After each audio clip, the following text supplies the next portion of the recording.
ان سارے رستوں کو سمجھنے کے لیے صرف 3 باتیں، وہ فرماتے ہیں ان پر تم عمل کر لو، اللہ تبارک و تعالی تمہیں اخلاقی طور پر بھی اور عملی طور پر بھی تکمیل عطا کرے گا۔ 3 باتیں کیا ہیں؟ سب سے پہلی بات یہ ہے کہ ضرورت کے مطابق علم حاصل کرنا۔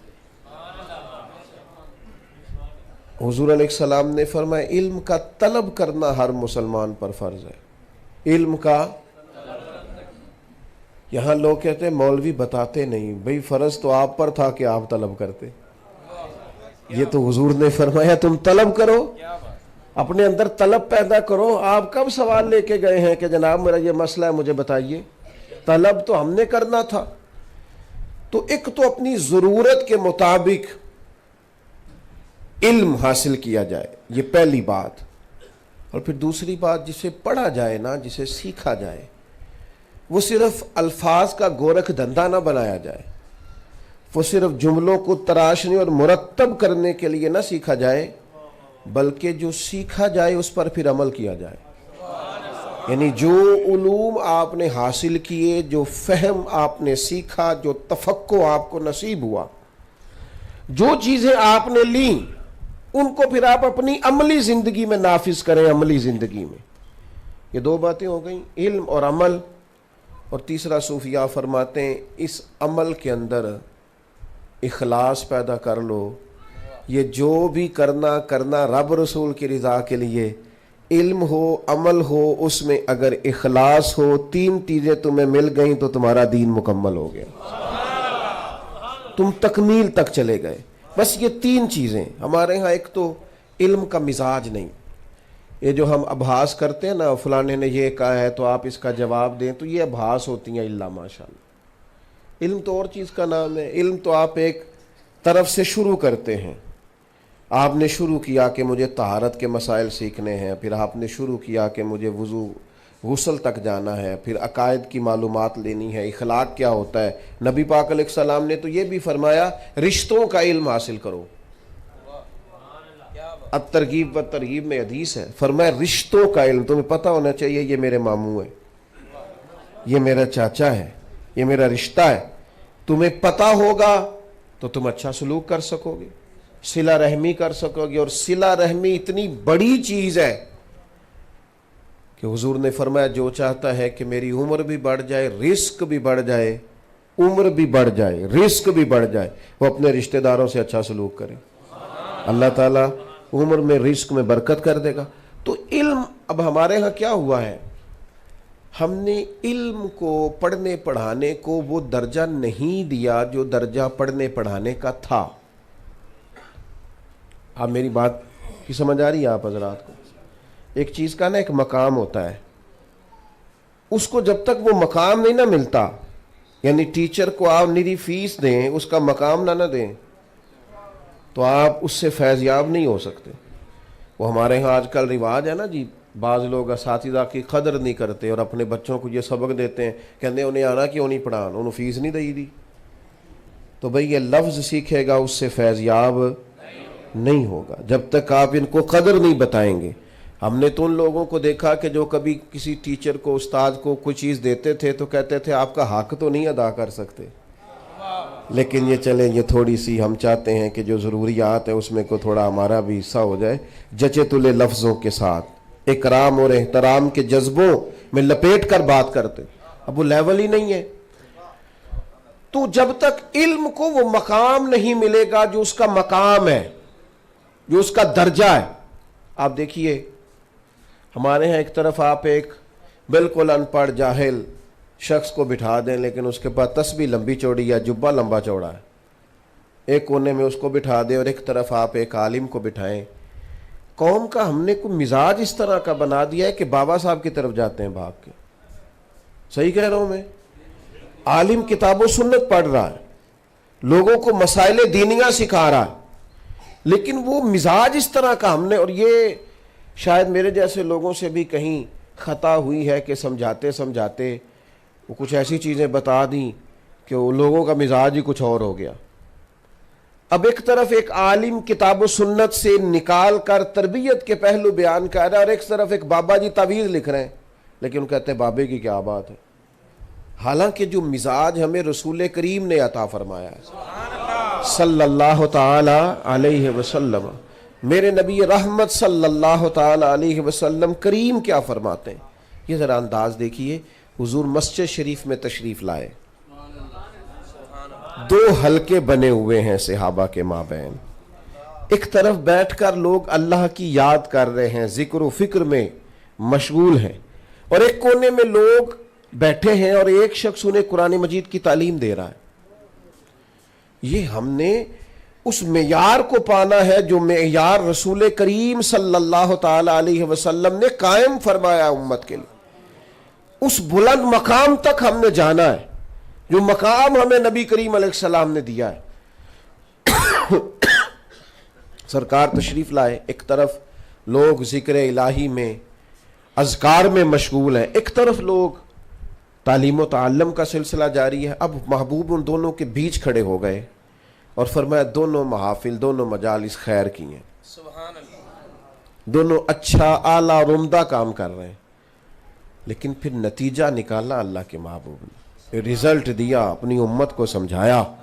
کریم فرمانے لگے میں چونکہ خود ایک استاد بن کے آیا ہوں، میں چونکہ معلم بنا کر بھیجا کیا ہوں، یہ لفظ کہتے کہتے خود رسول کریم اس محفل میں بیٹھ گئے جہاں علم پڑھایا جا رہا، جہاں تعلیم۔ نبی پاک علیہ السلام نے اپنے بیٹھنے کے لیے جس جگہ کو اعزاز دیا وہ ہے جہاں پڑھا، ہم سیکھتے نہیں، طبیعت نہیں۔ آپ جناب ویسے گپ شپ کریں تو ساری رات کریں، لیکن اگر استاد سے 4 لائنیں پڑھنی پڑیں تو لوگوں کو نیند آتی ہے۔ چند مسائل اگر لوگوں کو سیکھنے پڑے تو سب سے پہلے تو اپنی طبیعت میں طلب پیدا کریں، جس کا مجھے پتہ نہیں میں اس کا پتہ کروں، جس کی مجھے خبر نہیں میں اس کے بارے میں جانوں، میں تعلیم حاصل کروں، میں دیکھوں کہ اگر اللہ تبارک و تعالیٰ نے کسی منصب پر مجھے یہ دیکھیں رمضان میں کتنے لوگ زکوٰۃ کے مسائل پوچھتے ہیں، حالانکہ یہ رمضان میں پوچھنے والے نہیں تھے، یہ تو بہت پہلے پوچھ لینے چاہیے تھے۔ یہاں باپ پوچھ رہے ہیں جب بالکل فرض ادا کرنے کا، یہ بھی غنیمت ہے اگر رمضان میں پوچھتے ہیں، لیکن یہ قبل از وقت کرنے کا۔ ہمارے ہاں طلاق کی ریشو بہت زیادہ بڑھ گئی ہے اور بڑی تکلیف ہوتی ہے، 3-4 چھوٹے چھوٹے بچے اور شوہر نے یک بارگی 3 طلاقیں دے دی۔ اب ان بچوں کو دیکھ دیکھ کر طبیعت پریشان ہوتی ہے کہ یار یہ کیسے بیچارے ماں باپ کے ہوتے ہوئے لاوارثوں جیسی زندگی گزاریں گے، کیسے وقت گزاریں گے۔ لیکن میری ذاتی رائے یہ ہے چھوٹی سی کہ اگر بچے اور بچی کو شادی سے پہلے نکاح اور طلاق کے مسائل بتائے جائیں نا، اگر انہیں پہلے بٹھایا جائے، انہیں سمجھایا جائے کہ بھئی آپ اس طرح طلاق دیں گے تو حالات اور ہوں گے، انہیں مسئلے کا پتہ ہو، تو جتنی یہ تیزی ہو گئی یا اتنی تیزی کبھی بھی نہ ہو۔ لوگ سمجھیں جس چیز کا بندے کو پتہ ہوتا ہے نا، یعنی مجھے پتہ چل جائے کہ اس میں کرنٹ ہے تو پھر تو نہیں نا ہاتھ لگاؤں گا، میں پتہ چل جائے کہ یہ کام کرنے سے میرے لیے نقصان ہوگا، لیکن اس کا علم ہونا ضروری۔ ہم نے یہ کیا ہے کہ ہم نے 1.5-2 مہینے پہلے فرنیچر کا آرڈر دیا تھا ہم نے بچی کے لیے، اور میں تو ایک دوست کی ایک دفعہ بات سن کے حیران ہوا، کہنے لگے میں تو غلط تاریخ بتا کے آیا ہوں ٹیلر کو جس سے میں نے بچے کی شیروانی بنانی تھی، شادی اس سے 10 دن بعد ہے، لیکن تاریخ اس لیے 10 دن پہلے کی بتائی ہے کہ وہ لیٹ نہ کرے۔ یہ میں حالانکہ معاذ اللہ ایسا کرنا درست نہیں، آپ سچ بولیں۔ تو میں نے کہا کتنے دن پہلے آرڈر دیا؟ کہنے لگے 1 مہینہ پہلے شیروانی والے کو کہا ہے۔ وہ خدا کے بندو، فرنیچر سے گھر آباد ہوگا، شیروانی سے گھر آباد ہوگا، آپ جو ضروریات جمع کر رہے ہیں ان کی وجہ سے گھر آباد ہوگا۔ آپ نے انہیں مسائل سے تو آگاہ نہیں کیا۔ کاش ایک حدیث باپ نے بیٹی کے دل میں اتاری ہوتی، ایک کہ نبی پاک صلی اللہ تعالی علیہ وآلہ وسلم نے فرمایا جو عورت پردے کی پابند ہو، نماز کا خیال کرے، شوہر اس کا راضی ہو، اگر دنیا سے جائے گی تو اللہ اپنے فضل سے جنت عطا کر دے گا۔ اب اس کی ذمہ داری ہے کہ وہ کاش ایک حدیث اپنے بیٹے کے دل میں یہ اتاری ہو کہ اللہ کے محبوب علیہ السلام نے فرمایا تم میں سب سے بہتر وہ ہے جو اپنے گھر والوں کے لیے بہتر ہے۔ وہ دوستوں میں کتنا بہتر ہے یہ یہاں ڈسکس نہیں، یہ مطالبہ نہیں، وہ کاروبار میں کتنا آگے ہے، تیز ہے، چست ہے، سمارٹ ہے، اس کی اپنے گھر والوں کے حق میں، بیوی کے حق میں اس کا اخلاق کتنا اعلیٰ ہے۔ حضور علیہ الصلوۃ والسلام فرمانے لگے تم میں سب سے بہتر وہ ہے جو اپنے گھر والوں کے لیے بہتر ہے، اور فرمایا میں تم سب سے بڑھ کر اپنے گھر والوں کے لیے بہتر ہوں۔ تو سب سے پہلی چیز تو یہ ہے کہ علم کا مزاج پیدا کریں، طلب علم کریں، آپ چیزوں کو سیکھیں۔ دوسری بات یہ کہ پھر جو سیکھیں نا وہ بحث کے لیے نہیں سیکھیں۔ ایک طالب علم نے مجھ سے ایک دن کہا کہ میں مطالعہ کرنا چاہتا ہوں،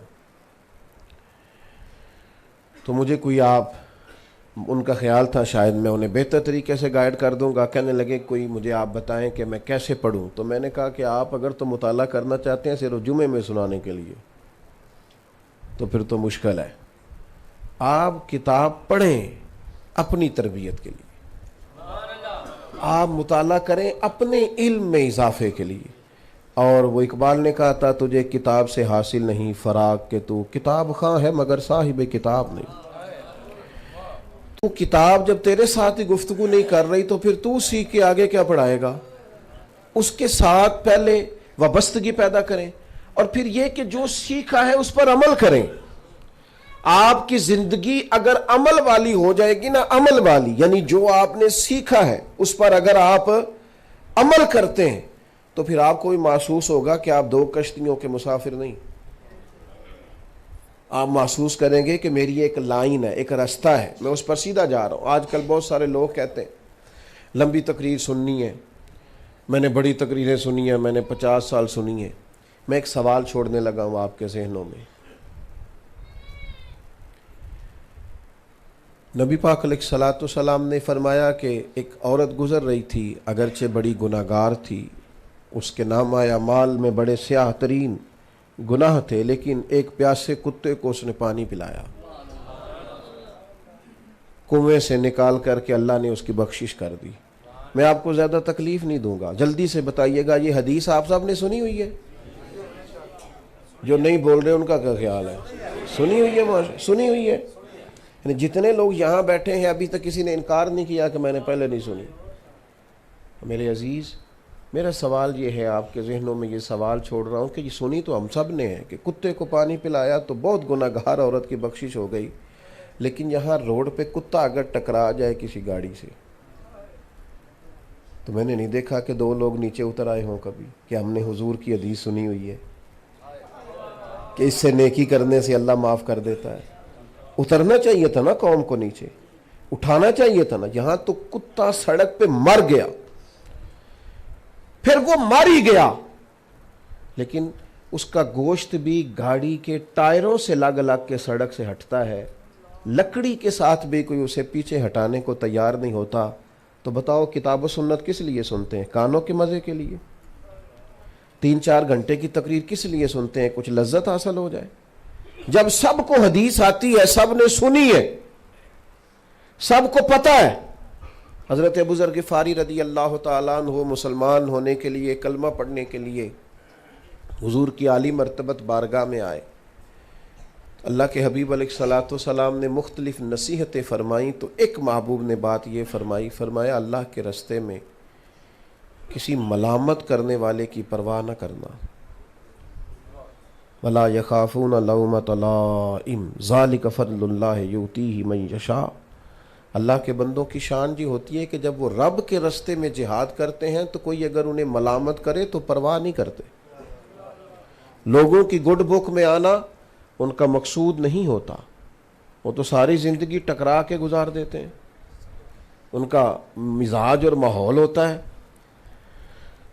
تو اللہ کے محبوب صلی اللہ تعالیٰ علیہ وسلم نے جناب ابو ذر غفاری رضی اللہ تعالیٰ عنہ سے فرمایا کوئی دین کے راہ میں، یعنی تم دین پہ عمل کر رہے ہو، کوئی ملامت کر رہا ہے، او مولوی صاحب، او پاداڑی آلیا، او حافظ جی، تو اگر یہ کسی بندے کو دقت ہو رہی ہے داڑھی پگڑی سے تو اس کا تو مزہ لینا چاہیے۔ کیوں کر جے کر یار دے نام دا ملے میڑا، وہ تے چولی پا لئیے پنجے سٹیے نا، یہ تو مزے والی بات ہے۔ اس پہ پریشان ہو جانا، مجھے ایک بندے نے یہ کہہ دیا تو کمزوری کی بات ہے۔ آپ کو تو اس پہ راضی ہونا چاہیے تھا. تو فرمایا کوئی ملامت کرے نا، ملامت کی پرواہ نہ کرنا. ابھی دین سیکھا ہے انہوں نے، کیونکہ دور تھا وہ جب صحابہ جناب زید بن ارقم رضی اللہ تعالیٰ عنہ کے گھر میں باتیں سیکھا کرتے تھے، وہ زمانہ تھا. اب حضرت ابوذر غفاری ذرا باہر نکلنے لگے تو ایک صاحب نے انہیں مشورہ دیا اور بڑا مخلصانہ دیا اور صحیح دیا. کہنے لگے اب حالات ابھی کچھ زیادہ مسلمانوں کے حق میں نہیں، آپ ذرا باہر نکلیں تو اتنی جلدی نہ بتائیے گا میں مسلمان ہو گیا ہوں، لوگ تکلیف دیں گے. تو یہ بڑے وزادار لوگ تھے، بڑے بردبار لوگ تھے. دل دریات سمندروں ڈونگے کون دلاں دیاں جانے. حضرت ابوذر غفاری کہنے لگے کیا کہا آپ نے، لوگ مجھے برا بھلا کہیں گے. تو کہنے لگے میں تو چاہتا ہوں کہیں، میں ابھی تو وعدہ کر کے آیا ہوں پرواہ نہیں کروں گا. تو میں نے جو علم سیکھا ہے اس پر عمل نہ کروں، میں اس پر عمل نہ کروں. پھر میرے عزیز جو سیکھا ہے وہ تو عمل کے لیے سیکھا ہے. کیا کہا کرتے تھے حضرت قبلہ حاجی ابو داؤد صادق صاحب، جو سیکھا ہے سب کو سکھاتے چلو، دیے سے دیے کو جلاتے چلو. آگے بڑھو، جو سیکھا ہے عمل کے لیے سیکھا ہے اس پر عمل کریں اور اپنی زندگی عمل کے ساتھ عبارت کریں. میں آپ سے عرض کروں آج سب سے بڑا مسئلہ عمل کا ہے. لوگ بڑے لوگوں کے قریب جاتے ہیں پر وہ لوٹ آتے ہیں، اس لیے کہ جو ان کو کہتے ہوئے انہوں نے سنا تھا وہ کرتے ہوئے نہیں دیکھا.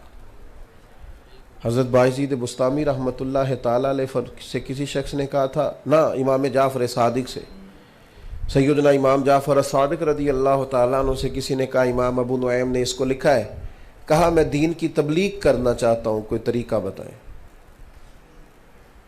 مجھے آپ کچھ حکمت کے موتی دیں، ان کی روشنی میں مرتب کروں کہ خدمت دین کیسے کر سکتا ہوں. تو حضرت امام جعفر صادق رضی اللہ تعالیٰ عنہ فرمانے لگے دین کی تبلیغ کا بہترین طریقہ یہ ہے کہ دین پر عمل کرنا شروع کر دے. یہ بہترین طریقہ ہے. تو عملی مشق کر، دین جو تو نے سیکھا ہے اس کی عملی مشق کر، اس پر عمل کر، سب ٹھیک ہو جائے گا. میں بارہا کہتا ہوں دوستوں سے کہ آپ بہت زیادہ تعریف کریں اپنے پیر صاحب کی، اور بہت زیادہ تعریف کریں اپنے استاد صاحب کی، اور بہت زیادہ آپ ذکر کریں اپنے آستانے اور خانقاہ کا، لیکن اگر آپ گھر میں اپنی بیوی کے ساتھ سخت بولیں گے، اپنے دوستوں کے بیچ آپ سخت باتیں کریں گے، لین دین میں آپ کمزور ہو جائیں گے، تو لوگ آپ سے صاف کہیں گے یہ سکھاتے ہیں تجھے تیرے پیر صاحب، یہ تجھے درس ملتا ہے تیرے استادوں سے. صاف مائیں کئی دفعہ کہہ دیتی ہیں تینوں پیر صاحب یہ نہیں دس دے کہ ماں پیو دی بھی خدمت کرنی چاہیے تھی. تو بھائی جب تک عمل اور کردار نہیں ہوگا اتنی دیر تک دین سیکھنے کا اور یاد کرنے کا اور حصول کرنے کا نفع حاصل نہیں ہے. اور تیسری اور آخری بات جس پر کامیابی کا مدار ہے وہ ہے اخلاص. جب آپ علم حاصل کرتے ہیں پھر اس پر عمل کرتے ہیں، اور اگر آپ مخلص نہیں ہوتے، دنیا میں بے چین، بے قرار، مضطرب زیادہ تر وہ لوگ ہوتے ہیں جو مخلص نہیں ہوتے. جب آپ اخلاص کے ساتھ کسی رستے کو چن لیتے ہیں نا، اخلاص کے ساتھ، تو پھر تو اس رستے کی ساری دھوپ کسی قسم کی طبیعت کے اندر کڑواہٹ پیدا نہیں کرتی. پھر تو کہیں بھی انسان پریشان نہیں ہوتا کیونکہ مخلص ہے. پھر وہ چلتا چلا جاتا ہے کیونکہ اس کے اندر اخلاص ہے. اگر آپ مخلص ہیں، آپ جو کر رہے ہیں وہ اللہ کی رضا کے لیے کر رہے ہیں، پھر جسم کو تھکاوٹ ہوتی ہے، ذہن کو کبھی بھی نہیں ہوتی. پھر وجود کمزور پڑتا ہے، روح کبھی بھی کمزور نہیں پڑتی. پھر آپ طاقتور اور توانا رہتے ہیں. پھر آپ بولتے ہیں تو آپ کی گفتگو اثر پذیر رہتی. اخلاص اتنی بڑی نعمت ہے. نبی کریم صلی اللہ تعالی علیہ وسلم نے فرمایا قیامت کے دن اللہ تعالیٰ کچھ بندوں سے فرمائے گا ان لوگوں سے جا کے اجر مانگو جن کو دکھانے کے لیے تم عمل کرتے تھے، میں تمہیں تمہارے اس عمل کا اجر دوں گا جو خالص تم نے میری رضا کے لیے کیا. یہ اللہ والوں سے آپ محبت بھی کریں نا، یہ آپ ناراض اگر نہ ہو تو ہر کام ہی تجارت بنا لیا. پیر صاحب کے پاس جا کے بھی لوگ کہتے ہیں جہاں دین سیکھنے گئے وہاں بھی دنیا آ گئی. زیادہ تر گفتگو یہ ہے کہ جناب میرا کام نہیں چلتا، جناب فلاں چیزیں. تو میرے بھائی کام چلانے کے لیے تو اچھے بزنس مین سے مشورہ کرنا چاہیے تھا. وہ آپ کو کوئی خاص چیزیں بتاتا کہ کون سا بزنس شروع کر لیں اور اسے کتنا ٹائم دیں اور کتنی انویسٹمنٹ کریں تو چل جائے گا. اس کے لیے آپ پیر صاحب کے پاس کیا لینے آئے؟ دعا کی برکت کا انکار نہیں کرتا. اللہ والوں سے محبت کرے خالص اللہ کی رضا کے لیے، رب کا بندہ جان کے، رب کا. اور اگر کسی قسم کے بھی مقاصد اس میں شامل آ گئے تو اس کی روحانیت اور نورانیت ختم ہوگی. نبی کریم صلی اللہ تعالی علیہ وسلم نے فرمایا قیامت کے دن کچھ لوگوں کے چہروں کا نور 14ویں رات کے چاند کی طرح ہوگا. اللہ انہیں نور کے منبر عطا کرے گا. تو کریم فرماتے ہیں جب پوچھا جائے گا یہ کون ہے تو آواز کرم آئے گی، یہ وہ لوگ ہیں جو دنیا میں رب کی رضا کے لیے ایک دوسرے سے پیار کرتے. کوئی ان کو ذاتی لالچ نہیں تھا، قطعاً نہیں. اخلاص حسن ہے، اخلاص. اور آج کل سب سے بڑا مسئلہ کیا ہے؟ اخلاص ہی تو ملتا نہیں. وہ کسی شاعر نے کہا تھا کہ اس سال ایک فقیرنی تھی، ایک خاتون تھی، تو اس کا بیٹا میلے میں گم ہو گیا. وہ بیچارہ اعلان کرتا پھرتا تھا، ڈھونڈتا تھا، گم ہی ہو گیا ڈھونڈتے ڈھونڈتے کہ مجھے اخلاص چاہیے. میلہ لگا ہوا تھا، ہر چیز لوگ بیچ رہے تھے. اس نے کہا کوئی کہیں سے تھوڑا اخلاص مل جائے. وہ کہتے ہیں وہ چیخے مارتا تھا لیکن ساری مخلوق اس لیے چپ تھی کہ اخلاص تو ناپید ہو گیا. اس سال میرے گاؤں کے میلے کی بھیڑ میں جو گم ہوا وہ ایک بھکارن کا لال تھا. اس فقیر کو تلاش تھی متاع خلوص کی، اور مخلوق چپ رہی کہ یہ مشکل سوال تھا. یہ سوال مشکل تھا. اور تو کہے گا تو کچھ مل جائے گا. اور اخلاص اور للہیت، جب تک اخلاص نہیں ہوتا، جب تک انسان خالص مخلص. کیوں نہیں تھکے امام بخاری گلی گلی نگر نگر جا کے؟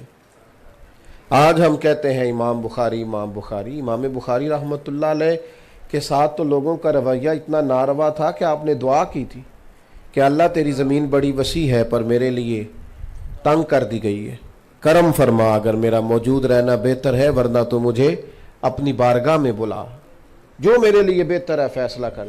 تو میرے عزیز یاد رکھیے گا اخلاص بہت بڑی سعادت ہے. حضرت قبلہ صاحب زادہ پیر محمد داؤد رضوی صاحب تشریف لے آئیں، آگے تشریف لے آئیں حضرت.